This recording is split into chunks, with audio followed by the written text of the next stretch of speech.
This is ridiculous. Who remembers? Can't remember where I was. My sole fell off my shoe. And it's happened to the other shoe.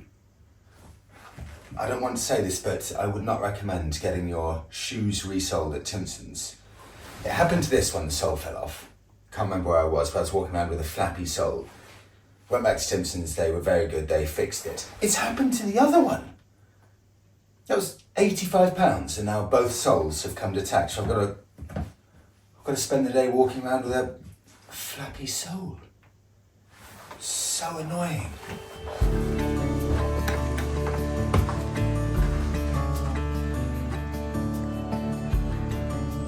Oh, good morning, by the way. I had a breakfast, morning. Breakfast of 2 paracetamols. Now I actually need to have some proper breakfast to sort myself out. Just introduce Darren there. Darren, the gentleman with 97,000 mile BMW GS. What year is it? 2000. 2000 model. This is 97,000 miles. Sahara Desert in Morocco, just about. And it made it back even though it was on a trailer, but that's had some proper stories.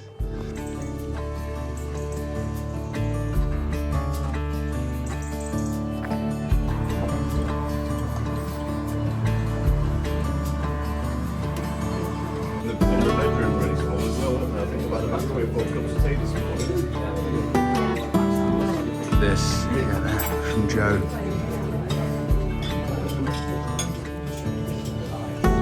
I'll just film Emily there as well to prove that she's come on her mash. So I'm double up filming Joe and Emily. There we go. Well done, Emily.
I'll quickly jump in between this Cotswolds adventure to let you know that it's back.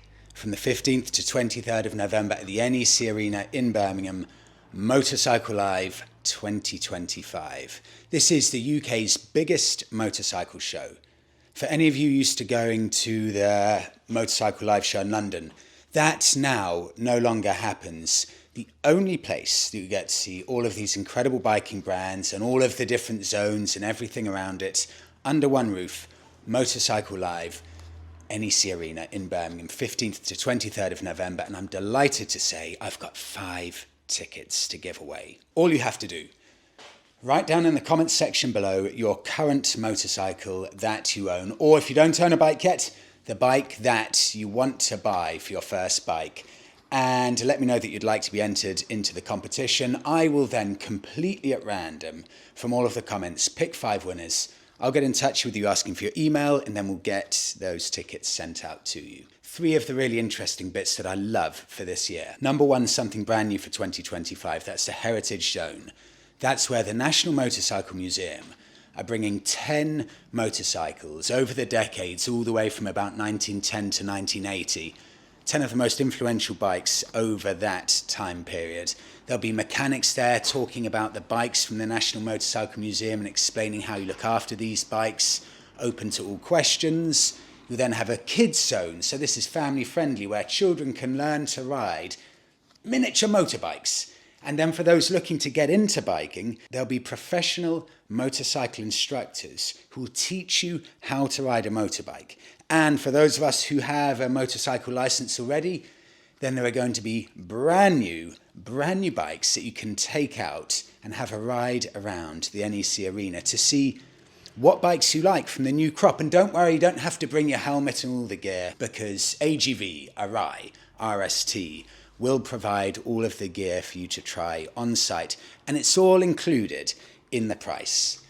On top of that, if you buy a ticket before the 14th of November, you get, included in the ticket price, a road skin t-shirt. I can't recommend this enough. This is a fantastic event. 15th to 23rd November, NEC Birmingham, Motorcycle Live. And now, back to the Cotswolds trip. I love the Cotswolds. The vehicle of choice isn't a simple little hatchback or something like that. It's the old trusty Defender. I've never seen so many Defenders in one place as I have in the Cotswolds. And this, that Emily's just been capturing here, this is an old vintage bus hire company.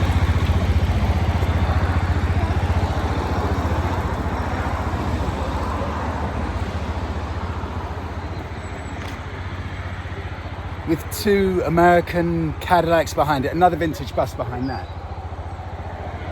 What a place. Cotswolds just feels like it's stuck in the most beautiful time possible. And also it was raining last night and it's giving a really nice, mysterious feel to it. It's a lovely, lovely autumnal morning.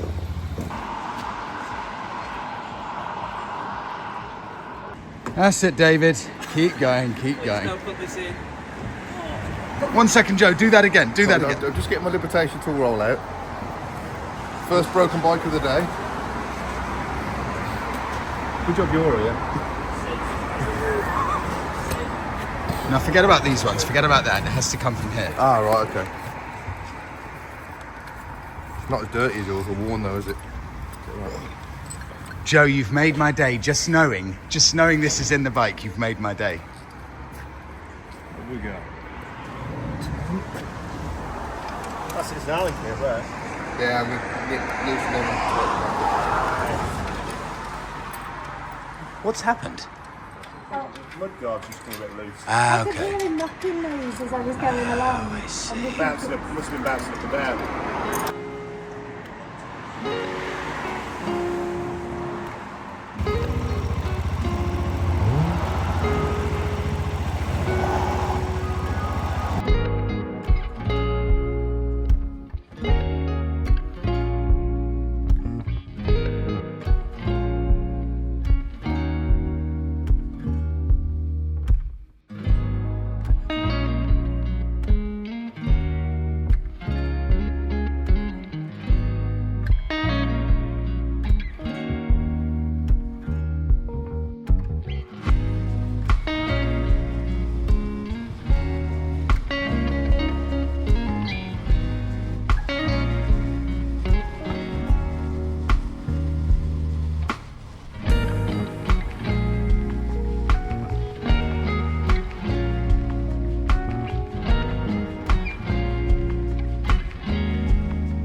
going to move to the Cotswolds. It's idyllic here. We've got Wren, we've got Jordan with the Royal Enfield Triumph, and we've also got Chris here with his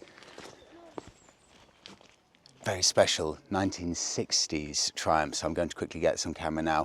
Finish off the coffees, then I think we're going to go to one other place, then Diddley Squat Farm. I'll quickly show you up here because this view is just so perfectly Cotswolds.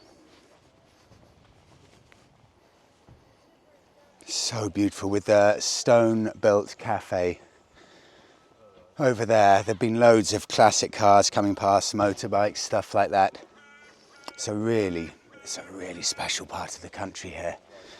I'm going to definitely, and these aren't just empty words, be spending more time here now. Chris, I'm so happy to see this because I was at the Bike Shed show and I was admiring 4 to 6 desert sleds. One was a Norton and I think 4 others or 5 others were Triumphs. Yeah. This is one of them. This is one of them. This is one of my dream classics. I think if I could pick any classic motorbike, it would be this. I just love the lines. Tell me about it. Give me a 2-minute overview. So it's a 1957 Triumph. Originally started off as a Thunderbird, so Thunderbird engine, original frame. I think it was originally imported over to the US. Spent a bit of time in the US. I'm not exactly sure what. It'd be great to find out what it actually did over there. And then came back a few years ago, got split down for parts, and then eventually I found it. What was the state like when you found it? It was pretty bad, to the point where I nearly didn't buy it because it looked so bad. The engine was all in parts. The frame was a bare frame. Obviously, the wheels itself were out the bike. So yeah, it was pretty rough, and spent the time then cleaning it up, right away back down to the crank, having everything vapor blasted and spraying really. So yeah, a lot of work. The link with Bud Eakins, what's that? Just go through that. So Bud, back in the day in California, obviously had his own Triumph dealership, and he obviously back in the day again, big into the scene of desert sleds, and he had a very, very similar bike. So although his was a unit construction bike, around about 63, 64, something like that, he had a white tank as well. So when I started building it,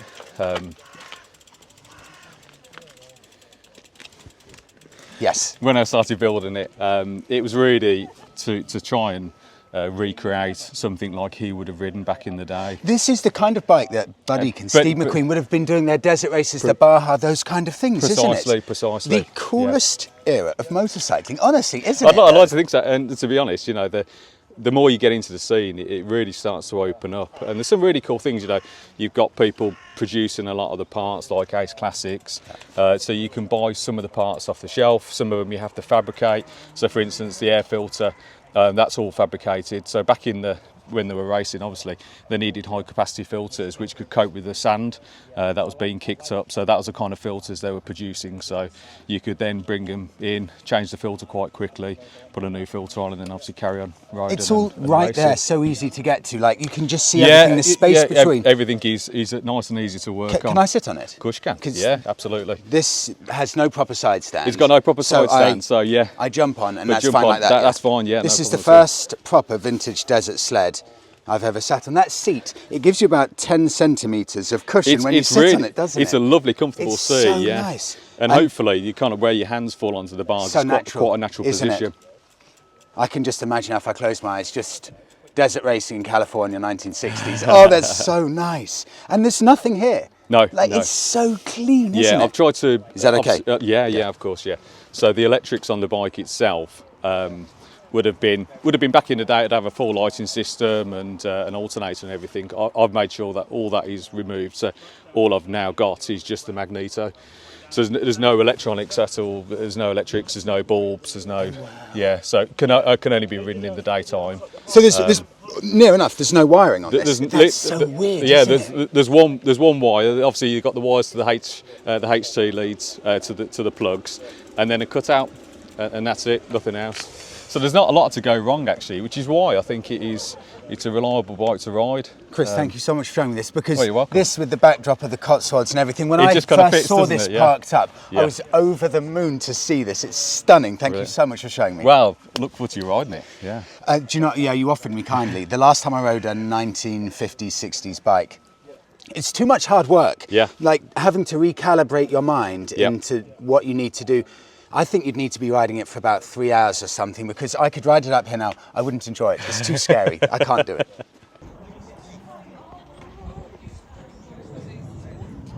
I saw someone just throwing out buckets of old apples, and I wondered why. And that's why.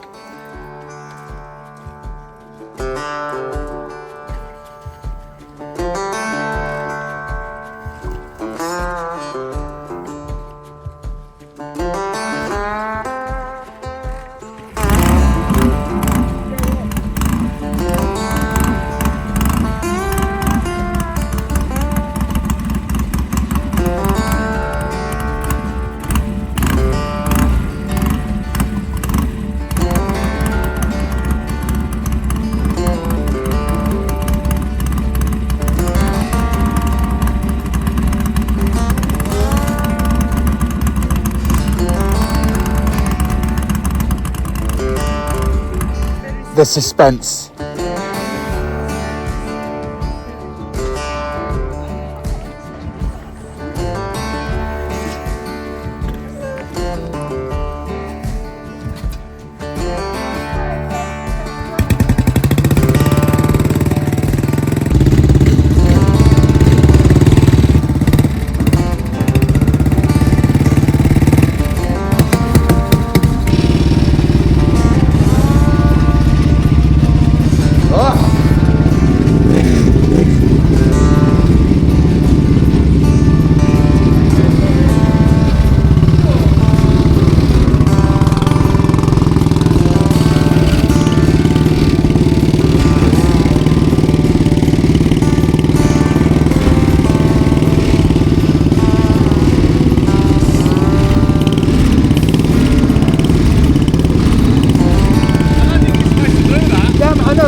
Yeah.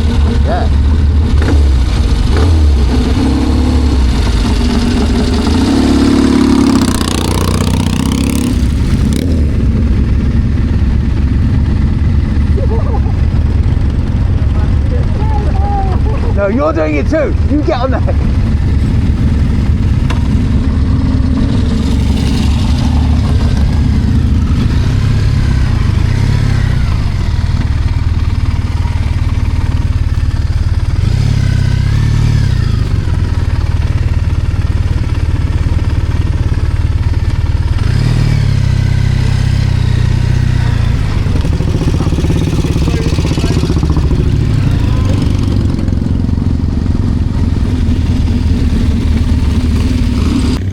stopped off here on the side of the road with a few of us over there because there is a green lane, an off-road section here. So a few of us are going to do this section to get to our next spot. Joe's over there just getting the drone out. He's going to film.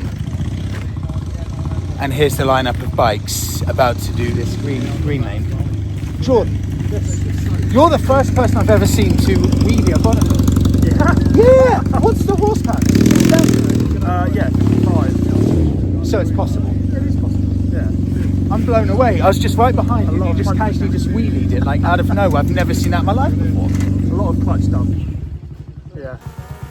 That's starting to unhook itself already.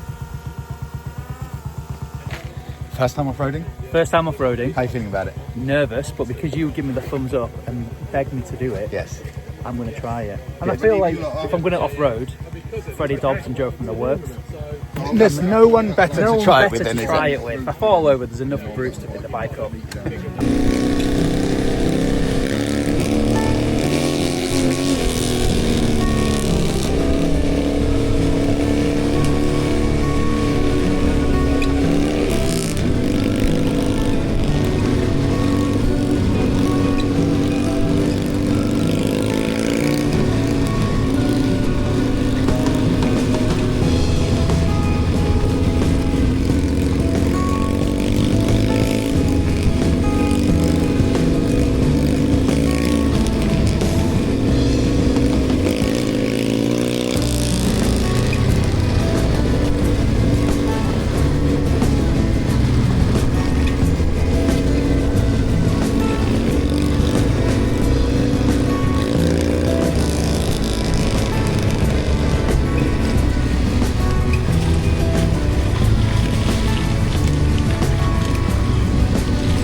I'll come over with you two for a second. I don't know how much planning you two did for the route, but that was spectacular, wasn't it? It was a good route, wasn't it? Yeah.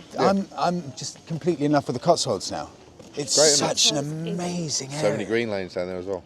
Yeah, I was noting lanes on the left and right, but everything is so spectacular and so pristine. And we've come to, I don't know if this is a farm or like an amusement / fair, because I've never seen queues like it. At a farm. This is crazy, isn't it? It's a tourist attraction, it's not a farm. I've got to go and show these queues. Welcome to Diddley Squat Farm. Look, Darren, everyone. See, this is the thing, isn't it? Everyone gets the pictures when they come in. Darren, how's the GS from 97,000 miles been? It's doing well today, it's really good. Enjoying bouncing along down there. An exquisite sound going on. It's got the baffle in yeah, as well. it does it. Out. Yeah, it needs to come out. Such a nice bike.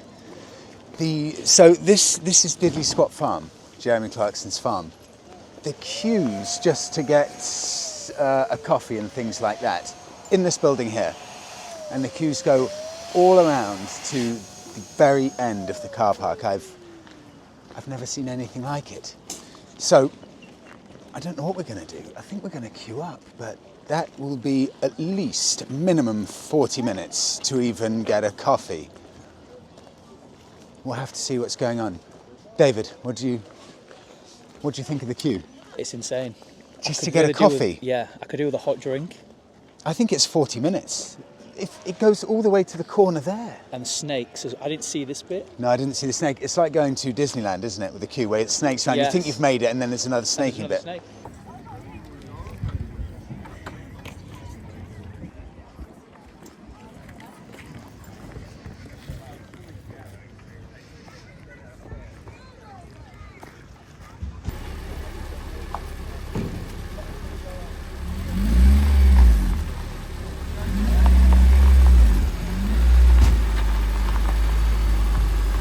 I think we've got a table booked at a pub nearby in 10 minutes' time, so we're not going to try that queue because we have no chance of getting coffee within the next 10 minutes. The thing is, if you come all this way to go to Diddley Squat Farm, you've got no choice. You have to queue up.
those Alpine stuff. I think I've got the ground version of those. That was an exceptional day.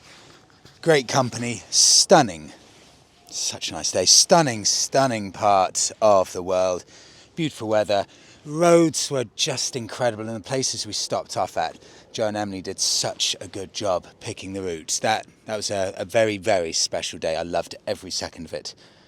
Really hope you enjoyed a glimpse into Cotswold life. I'm sold. Need to start getting on Rightmove, looking for somewhere to buy, although I'm not sure if I can afford it because this is premium real estate. So I'll wrap it up there. It's 4:30 now. And I think the sun will set in 2.5 hours, and it says I've got 2 hours 43 minutes to get home, so I'm going to try and get home before the sun sets. Thanks so much all for watching.